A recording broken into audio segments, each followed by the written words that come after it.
నేను ఒక మాట చెప్పదలుచుకునే వేదిక మీద నరేంద్ర మోడీ గారు మీరు దిగొద్దు కుర్చీ 2029 వరకు మీరే ఉండాలి 2029 ఎన్నికల్లో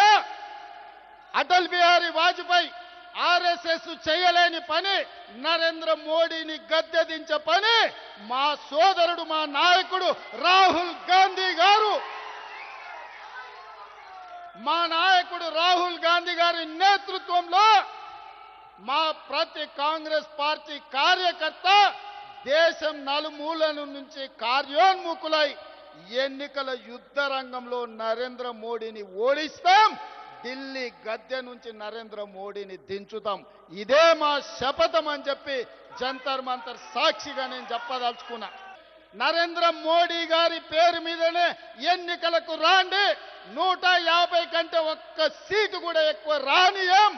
నరేంద్ర మోడీ కాదు మొత్తం ఆయన అభిమానులందరూ లేకపోతే భారతీయ జనతా పార్టీ నాయకులందరూ ఉమ్మడికి వచ్చిన 150 సీట్ల కంటే ఒక్క సీటు కూడా ఎక్కువ రానియం రాహుల్ గాంధీ గారిని గెలిపించి ఈ దేశానికి ప్రధానమంత్రిని చేస్తాం